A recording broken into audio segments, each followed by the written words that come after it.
Did you see DK Metcalf run the track and field sprint? I saw the tweets with the clips going around. I have two thoughts on this. I just want to bring up off top here.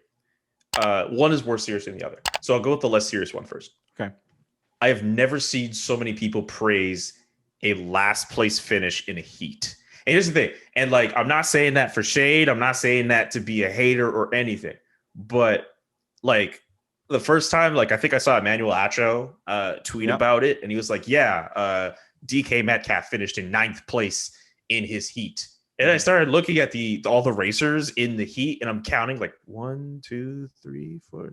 Wait a minute, he finished last. I was just like, well, 9th is last. There were 9 people in the heat. Like 9th is not like, it's not 9th out of like 21 or like 9th out of 16. Like look at the heat. Like look at the last one. Or if there was 10, like he's near the end. I thought there were 9. Yeah, I thought there were 9 people, or at least or maybe I counted wrong. But like he was not first place. He was not 4th or whatever. But it was very interesting, and this kind of leads into my second point: how many people were willing to praise somebody who finished like near 10th place, like near the back of the pack. Yeah. And that's only because, you know, for someone to do what he did, yes, he's an athlete. Yes, he's able to run long distances on a field or whatever. It's not easy to just be an athlete in one sport and just pick up another sport. Mm-hmm. It's really hard to do that. Only like Bo Jackson and Deion Sanders have really been able to do that successfully.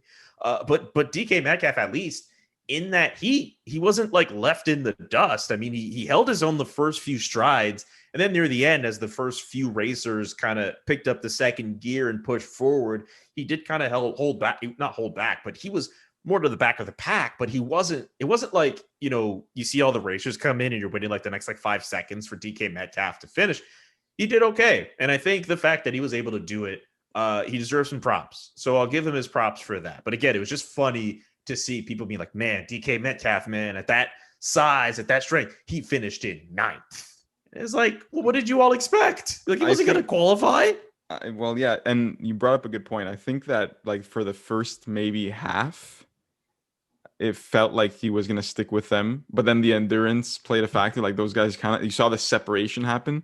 But I feel like why everyone's freaking out is just, like, because of his sprinters aren't built the way he is.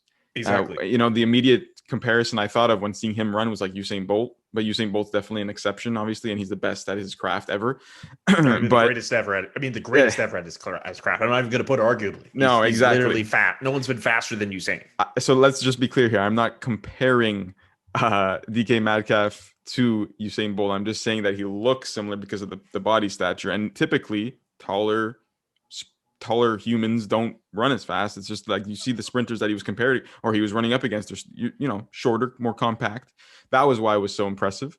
But it was just cool. It is refreshing, you know, to see like pro athletes we know them for what they're known for, but also taking part in other sports. Like who was it?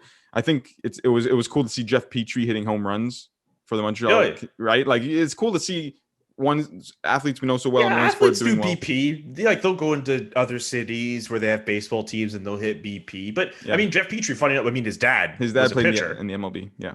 With the Tigers, Detroit Tigers, the Detroit Tigers. Yeah. So yeah, it's cool to see stuff like that. But also like when they do take it that extra step and try to like play like other sports, like Ocho Cinco tried out for like an MLS team a few years ago.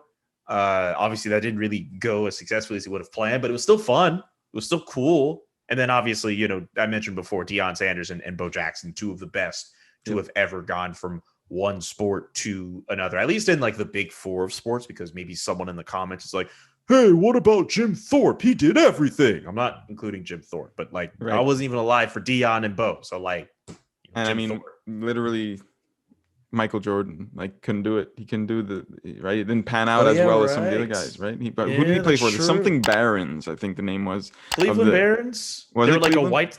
It was like a Chicago White Sox minor affiliate, yes. I think. Was it Cleveland Barons? It might not be Cleveland Barons, but it was the Barons. I remember. It was definitely the Barons, and so it's hard. It's hard being a dual sport athlete, like when you're an amateur. Imagine at the pro level, so near impossible, I think.